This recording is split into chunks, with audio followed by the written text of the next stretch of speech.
Alright. So, hello. So this first one, I'm gonna mix it up. This is something different. This one is a letter to an internship that rejected me. So, I don't know, 11 months ago I applied for this internship and they rejected me. So, yeah. You rejected me, and I know why. I told you all the things I couldn't do. I let the words like anxiety, depression, and ADD stick to me like magnets to a refrigerator. But you didn't know that back in 2009, people left notes in my backpack saying words like, I was a loser, stupid, would go nowhere with my life, and even though I no longer had those notes, they stuck in my mind. And you didn't know that I had been working a job washing dishes for only 2 weeks, made fun of by my coworkers and told I wasn't good enough, I was weird, and I was not sure what I was doing with my life, so what I brought into that interview was the words they had told me. But you didn't know that. I had so many emotions and no way to let them out, but you didn't know that I would find myself beneath that pile of dirty dishes. And I would spontaneously decide to perform a poem about a girl I stalked on Facebook. And that would lead to a talk with an old friend until 2 a.m. But you didn't know that. You didn't know that every week I would continue to step out of my comfort zone. And I no longer felt like those words defined me. Or at least to try. It's not let them words define me. I'm more confident now. Well, at least I fake it. I'm sure now that I would have gotten that internship. But then I realized that sometimes you can find yourself beneath piles of dirty dishes, or the red rug at the coffee shops. But this isn't even about me. This is for anyone out there who's ever felt like they're not good enough. Anyone who's let the labels define them. Anyone who still carries around those notes in their backpack from 2009. Both figuratively or literally, you are more than the words they tell you. And sometimes the only thing stopping you from opportunities isn't anything they've ever told you, called you, diagnosed with, or anything they've ever said behind your back or to your face. It's you. You are more than the word you think you are. And I'm learning that every single day. So thank you for rejecting me and showing me that.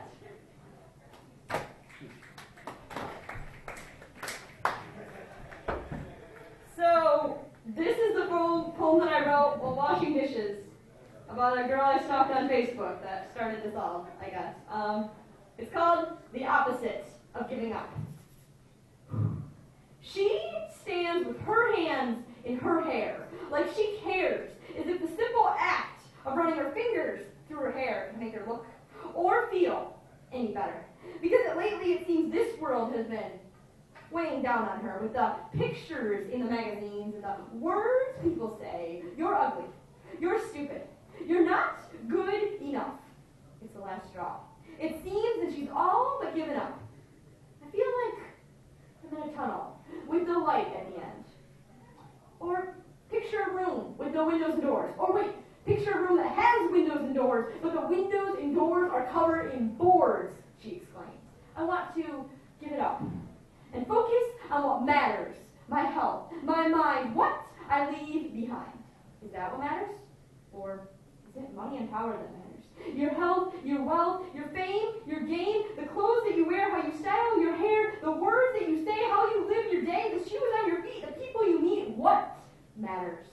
What matters to me, what matters to you are two different things. Can we call it a truce? I just want you to see that the me you're making me out to be is not the me I want to be. See? So she sits there in thoughts, all dazed and confused until she realized she has nothing to lose, so she gives up. And at first, she feels stuck, but a light. And then something she had noticed before. Where there once was a board, there now is a door, and she opens it.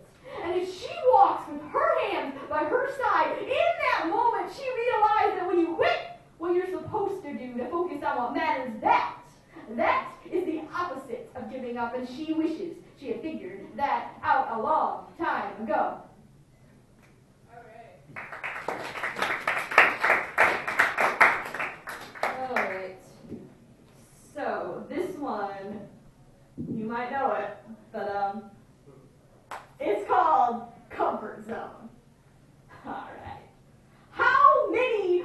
you have ever heard the phrase, step out of your comfort zone.